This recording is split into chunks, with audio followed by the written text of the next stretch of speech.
Good afternoon, Masquerade Khuyamidag. Welcome to another episode of African and Proud. I'm your host, Chantal Muchaya, and today we are joined by the gorgeous, the stunning Ify Otuya, who is making waves in the mental health sector. And when it comes to environmental awareness, she is a goddess when it comes to the media industry, talking about African excellence right here. So, ladies and gentlemen, please join me in welcoming the gorgeous, stunning Ify to our show today. Hi guys. Hello. Hello Thank you for guys. thank you for joining us, my darling. How are you doing today? Oh, I'm doing awesome. Listen, I'm at the office and I had to steal out like an hour for this session. I was like, there's no way on earth I'm missing this session today. So I'm feeling really stoked about this session. I'm excited to come and have this chat with you. I just see it as a breather on a busy day. Yeah. So I'm doing I'm really glad. good. I'm glad to hear that, and thank you for sacrificing some time from a busy schedule to chat with us. So without taking much of your time, let's get straight to it. Can you please tell us a little bit more about yourself for those that are who is a stunning woman? I mean, you look gorgeous. Who's the other side of the screen? What can you say? Thank you, Chantel. So, my name is Ify Otuya. I'm a mental health advisor, educator, and lifestyle. A mental health advisor, educator, and advisor. An advocate, sorry, mental health advisor, educator, and advocate. Sometimes it's even a mouthful for myself. I'm also a sustainability expert and a lifestyle educator as well. Um, my background is in marketing in the music industry as well. I used to be a music artist in Nigeria. I also toured the UK. Yes, I did that many years ago. Once upon a time. I don't really do that at the moment, but it's still part of my background. And I've evolved from that into environmental sustainability and creating education for the circular economy transition. And more recently, I've evolved into mental health education and advocacy. So that's me in a nutshell, Ifyotuya. Impressive, impressive, impressive. And I'm just wondering what got you into the mental health sector. Sorry, I didn't catch your question, Chantel. I was just wondering what got you passionate being involved in the mental health sector. Okay, so the story dates back to about 2009 when I relocated from London back to Nigeria to launch and pursue my music career. I was so excited and so young and so optimistic at the time. I felt like I could take on the world. I was an Afro pop artist, so I was making pop, Afrobeats, R&B, that sort of thing. So I came to Nigeria. I was making waves in Nigeria. I granted interviews. I performed at so many shows. Yeah, I was really living the life. I was going for it. But along the line, I began to struggle in my music career. Money wasn't coming in as much as money was going out.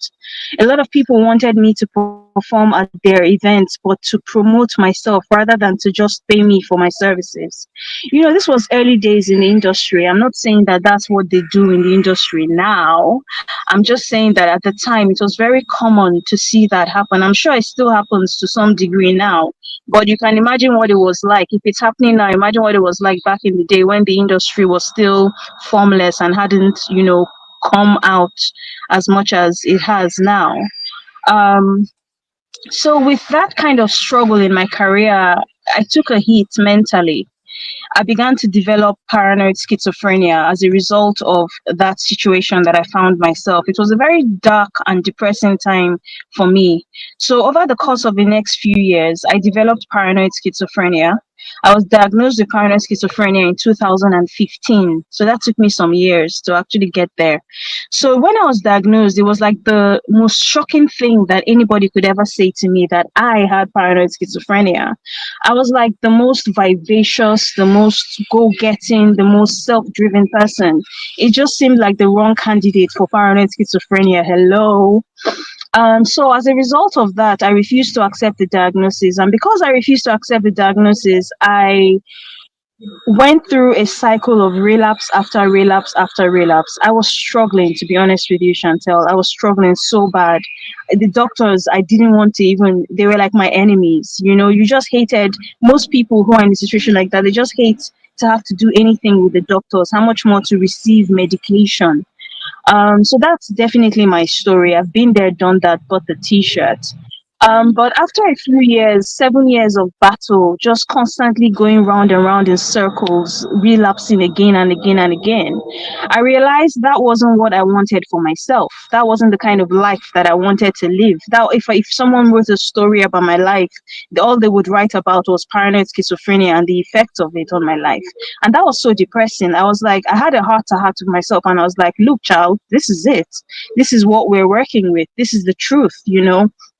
And so that moment of clarity helped me reach my turning point where I said, enough. I'm going to accept the diagnosis, but the diagnosis is not going to write my story for me. I'm going to write my story. There's life beyond this. And it was such an empowering time for me. So because of that sense of empowerment, I wanted to help other people as well. I wanted to speak healing into other people's lives. I didn't just want to encourage myself, but I wanted to encourage other people. And I felt that by encouraging other people, it was tantamount to me encouraging myself in the long run.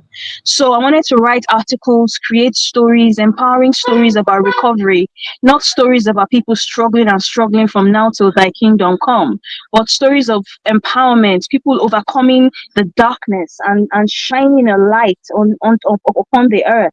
You know, shining a light in their lives and shining a light in the lives of others as well. And so that was how my website was born, ifyotuya.com. I created ifyotuya.com as a platform to be able to help people with mental health challenges, to be able to help individuals, to be able to help organizations with employees, to help families and communities.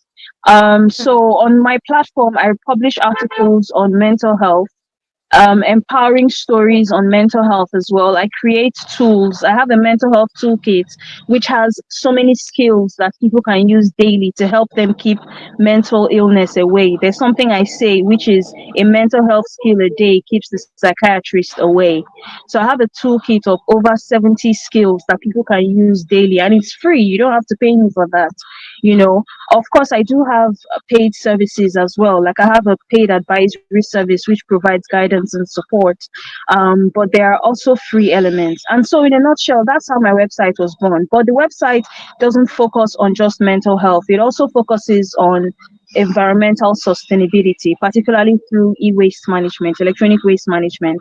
That is another story on its own. Because of my background in electronic waste management, I wanted to create an organization, a startup that would help to make recycling easier by providing educational services. And so that's how GEOA, my startup, was born. So on the website, I provide resources for mental health and e-waste management and lifestyle education. Hmm.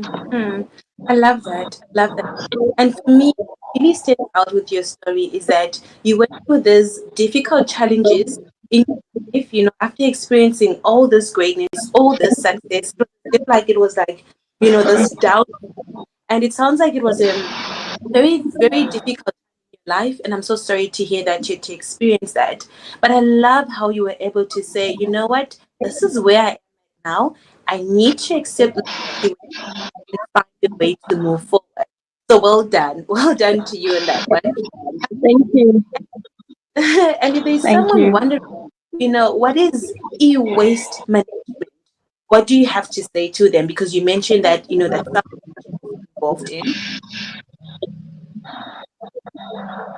Okay, so e-waste management in a nutshell refers to electronic waste management. And electronic waste literally has to do with electronics and electricals that have become obsolete. So devices like phones, TV, even electronic vehicles, torchlights, anything that is electrical that has a cable and a plug in it. Basically, any device that has a cable and a plug in it. That when that device reaches a point where you need to dispose of it, even light bulbs, the light bulb on its own may not have a cable, but it does have circuitry inside, and that's where you find a plug in it. um, and so when these devices reach a point where they have to be disposed of, the people need to be educated on how to dispose of them properly. Okay, so you can't just give them to an informal handler to take away for you, because the informal handlers do not they don't dispose of them the proper way, in a way that is friendly to man and the environment. They dispose of them in informal, unprofessional methods. They can gather cables together and burn them out in the open, poisoning the environment, poisoning air, poison the soil, poison the waterways. That's not the sort of thing that we want for ourselves, because that kind of practice causes brain damage, cancer, and so many other diseases. So it in the scheme of things, it becomes imperative that people are educated on how to do this properly, because you have recycling companies that exist to collect people's devices, but there's a gap between people and the recycling companies. People are just not aware enough that I have to take this to a recycling company, especially in developing worlds like parts of Africa. In America, for example, the society is advanced. There's been a lot of education already. There's been a lot of awareness already. People, it's part of their culture. It's part of behavioral antics to take your devices to your recycler. But in this part of the world, our behavioral antics are to dispose them the quick and easy way, especially if you're going to get stipends in return. So that kind of conditioning, that kind of mindset has to change. People need to be educated and made aware that you're doing this for your own benefit and for your own self. You can't keep waiting every time for someone to give you money in exchange for your old phone. Like, you need to do it properly for environmental benefits. But there's also the data protection aspects of things as well. Like, your devices contain sensitive information. They contain passwords. They contain your bank records. They contain sensitive conversations with other people. Do you really want to be giving your device? Like, some people think, well, if I format my device, like, everything, the memory clears. But the best hackers in the world can actually retrieve your device even if you have formatted it. So it brings us back to the same solution, where you need to engage a responsible certified recycler to be able to protect the environment, but also protect your own data sensitivities as well. So that's what e-waste management is about. So where I come in is, I come in to provide the educational services. I don't recycle because I don't have a facility for recycling. Well, I don't recycle yet, but I don't recycle because I don't have a facility for recycling. I also don't collect e-waste in my own capacity, but we have partners that we work with, where sometimes we go and deliver a workshop, and we, in partnership with our partner, we collect e-waste from people. So the e-waste doesn't come back to me or to Jewa, but it goes directly to the partner.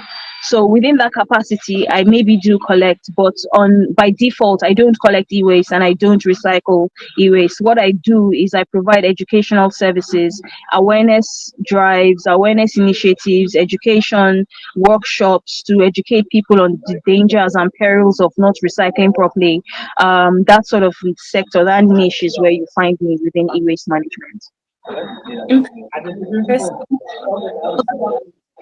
information that global warming, a very huge contribution here in Africa as well. So I'm loving how you're also tackling that, providing awareness to people so that they actually understand what's going on and where they can get assistance if they want to dispose any of their gadgets. My lady, so you mentioned earlier you work in the mental health sector, and personally also being in the mental health sector, I realize a lot of young Africans really battle with a lot of mental health challenges. Do you see that as the same issue in Nigeria? Sorry, I didn't catch your question, Chantal. You were saying a lot of young artists battle with the network was breaking, so I didn't catch your question. Not a problem. So saying that a lot of young Africans, right? This is me now basing it in South Africa because I realized that a lot of young Africans, in this case South Africans, struggle with their mental health. Do you see this being the same challenge that maybe some of the young Nigerian youth are going through? Yes, there are similarities between artists in Nigeria and artists in South Africa and artists everywhere in the world. Like I mentioned to you earlier, like there's a hustle culture that is involved with the creative arts. When you're a creative person, whether you're an artist or you're a musician, you need to be able to hustle your craft out. You come out with a new song, you don't just plug it on the streaming platforms, but you have to take it to places where people can play it. You have to take it to radio stations. You have to take it to corporate, buildings where people can maybe want to get you to be a brand ambassador or different things like that. So there's a hustler element that is always that sort of seems like a twin, when it comes to the creative arts. That in itself makes you vulnerable to mental health challenges, whether you're in South Africa or you're in Nigeria. There is, from my experience, I know a lot of artists that have gone through so many mental health challenges because of the difficulty of breaking through.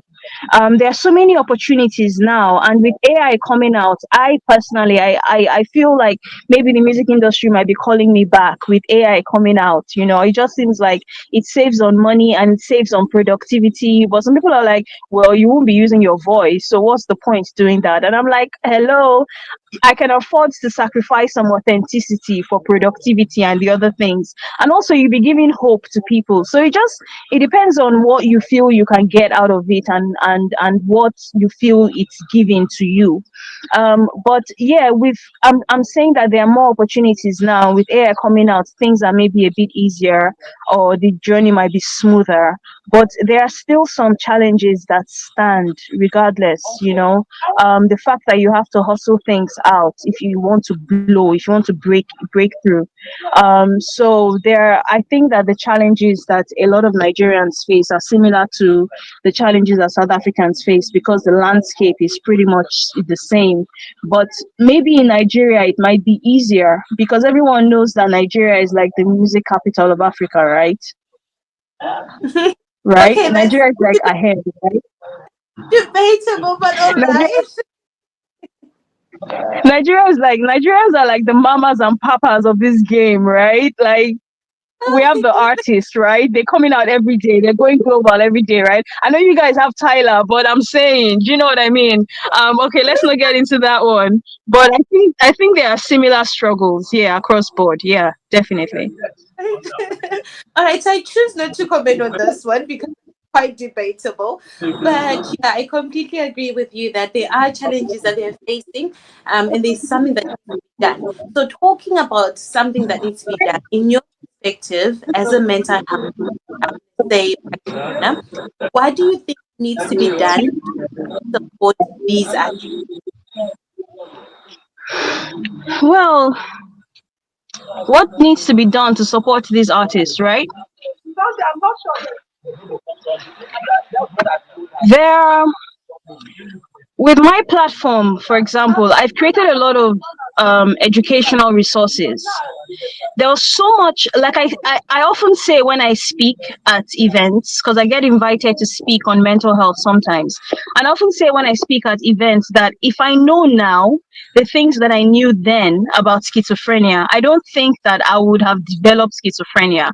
I would have talked myself into avoiding that pitfall because I would have been armed with information, with knowledge. So I think that arming young people with knowledge is so important. You will be shocked just how unaware people are by mental health conversation.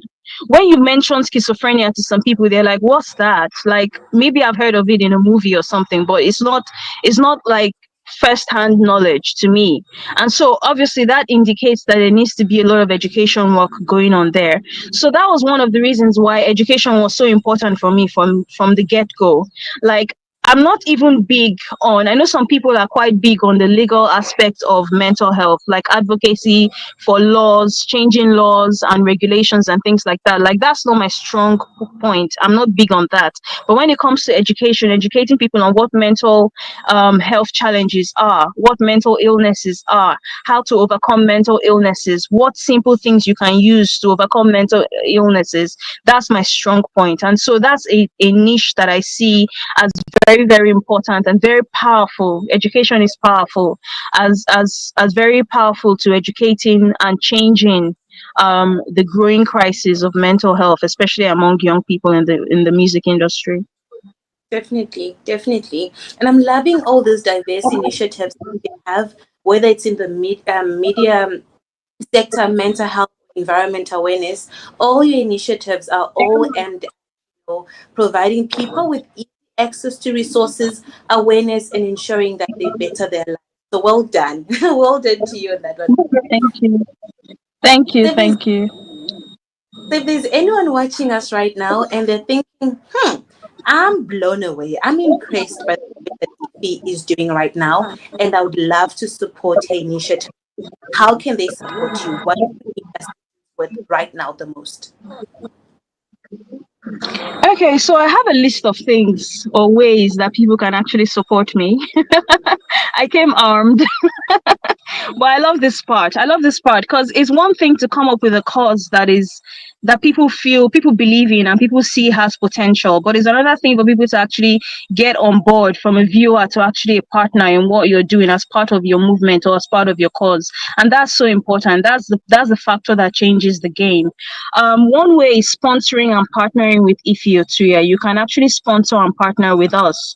On my website, there's a sponsoring and partnership page that has information on how to sponsor or partner with Ify Otuya. You can sponsor or partner with my startup Jewa as well. You can also invite me to speak or train in your workshops. So I give workshops on e-waste management and also workshops on mental health skills. Mental health skills, by that I teach specific skills to help people manage mental health challenges effectively. So it's very practical, hands-on, and people walk away with 2 or 3 skills that they can use and they understand fully. So you can invite me to speak or to train at one of your workshops. You can also engage with my website and share my content, which is like one of the easiest things to do. You read an article, you really like the article, you can share the article. You read a story, you really like the story, you can share the story. Or you can just go on the website and scroll around on the website and see what's there. You can subscribe or share my newsletter. I have a LinkedIn newsletter which is called Mindful Living with Ify Otuya. And so that newsletter covers mental health, lifestyle education, and e-waste management or sustainability at large. So you can subscribe to the newsletter. It's once a month. It comes straight from my heart to yours. The past versions of the newsletter have spoken on things like mental health isn't a one size fits all fabric. Sometimes people expect that there's one way to address all mental health issues. And what I really dedicate myself to doing is helping people see that we're all different and there are different ways to address and help different people. So you can subscribe to the Mindful Living with Ify Otuya newsletter. I also have another newsletter on my website, which you can subscribe to as well. Now, both newsletters are free. You don't have to pay anything. But the good thing is that by subscribing, you stay up to date with Ify Otuya, what's going on my platform or my side of the world. If there are exclusive giveaways, you'll be the first to hear of those giveaways. If there are opportunities for different sorts of things, you'll be the one of the first to hear those, if not the first. So another way to support what I do, which is like the fifth way to support what I do, is to donate to Ify Otuya. There's a donation form on my site, and what that does, it actually helps to keep the work going. It helps us to keep the lights on. It helps us to keep doing what we do, to keep telling stories, to keep creating resources, to keep creating different things to help different people in different ways. You can invite me for an interview just the way that, like the way Chantel has done today. You can invite me for panels and features that amplify my mental health educational mission. You can also reach out to me with collaboration ideas if you have any such idea. I'd love to hear your collaboration ideas. And I'm totally up for them. Like, I love to work with people. I love to collaborate and spread my tentacles out there. And lastly, you can follow me on social media. On social media, I am Ify Otuya. That's at Ify Otuya. Except on Facebook, I am Ify Otuya. I had a fan page on Facebook that was Ify Otuya, but after growing my followers to over 10,000 followers, Chantel, Facebook logged me out of that page. Facebook suspended me from that page after growing my followers to over 10,000 followers. It hurts so much, but I've gotten over it. So on Facebook, I'm Ify Otuya, and on Instagram, I'm Bad Ify. But all the other platforms, I am Ify Otuya. Just one word, Ify Otuya. Yeah, these are the different ways you can support my work. I love that. I love that you're not only talking about financial support, but you're also saying, look, if you don't have financial support or if you can't assist me financially, for now, you can always share my content. You can always find ways to collaborate, which is amazing. So a big up to you on that one. And sorry to hear about what happened to Thank your you. Facebook account. I went through something similar and then I haven't recovered. I want nothing to do with Facebook. But now recovered. At least you've recovered. I haven't recovered. I want nothing to do with it. I Not can't blame you, girl. No, I can't blame yeah. you. I know what that feels like. I don't, all these social media platforms, I don't trust them. I wish I could start my own social media platform and everybody will come follow me. But I think I'll be on an island by myself for a very long time if I do that. So, Join you. yeah, I'll they join. win for now. The big guys, they win. Yeah. And talking about your website, one thing that I really stood out for me on your website was when you asked the people on the that are visiting your website to share with you their birthday, and then you give us a gift. Yes, at Ify Otuya, we love to celebrate people. Okay, we don't just celebrate ourselves, but we love to celebrate other people, not just the team, but other people as well. Like, it's such a cool way to like engage with other people, to let them know that on your birthday you're special, we're thinking of you. So I do give a gift to people on their birthdays. If you fill the form, um one the main gifts that I give, I don't know if to let me let the cat out the bag now so people don't think I'm going to send them a Lamborghini or something. Like, the main gift that I give out is free tickets to my masterclass. So I love instead of it. paying 55,000 naira, which is just under £30 for a masterclass, you can actually attend the masterclass for free and you can benefit from the masterclass. So that's a gift, that one of our big gifts that we give to people on their birthdays. So yeah, that's is definitely, thank you for noticing that. It's definitely active. I love my birthday coming up. I have completed, so I'm definitely looking forward. I'm definitely. I was excited for that. So my lady, I understand that you've got a busy schedule, and we don't want to keep you. Last words. The last remarks from you. Can you please share with us last words to anyone out there watching you and thinking, "Wow, I'm blown away by Ify. I'm motivated by her. I want to start something for myself that will benefit my community, but I don't know how. I don't know what to do." What can you? Oh, the line is breaking, Chantel. Sorry, I'm so sorry. I feel responsible for this network. The line is It's okay. breaking. So anybody who wants to, That wants to start their own organization or make a positive impact in their community, what can they do? okay, great. I got that. So if you want to set up an organization or make a positive impact in your community, Like, authenticity is key.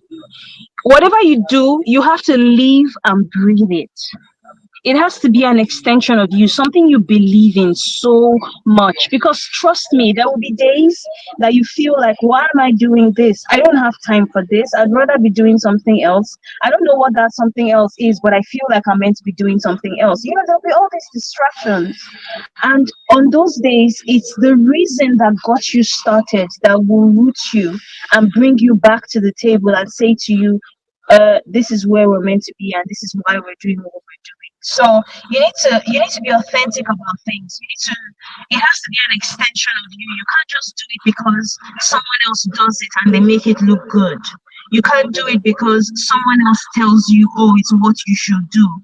Why are they telling you that is what you should do? Is it because that's just an idea, or is it because they see that it's a part and parcel of you?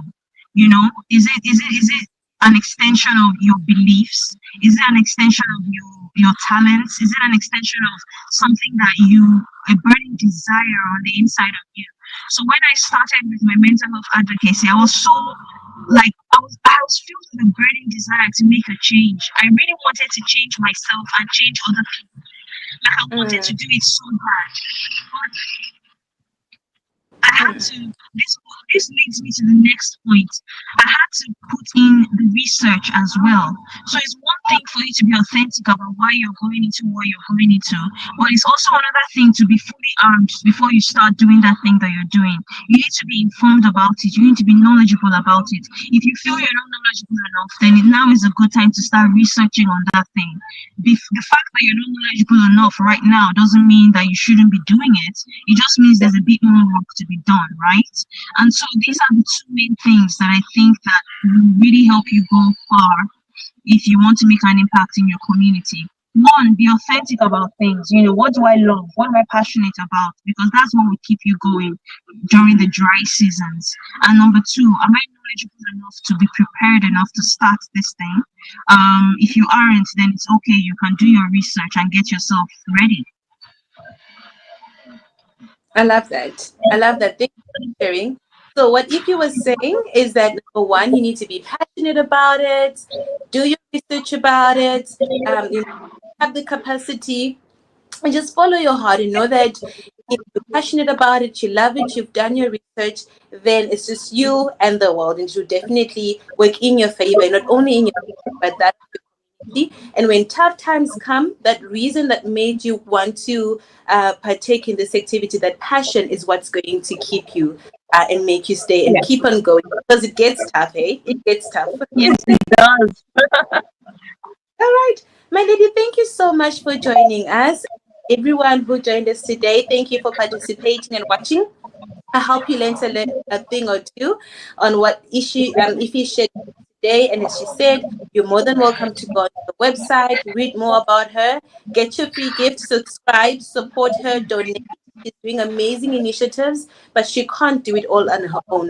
So financial support will truly be appreciated, whether you follow her, rate, whatever is the most convenient and easy for you at this point in time. Until next week, bye for now. Bye, guys. Bye, Chantel. Bye. Thank you.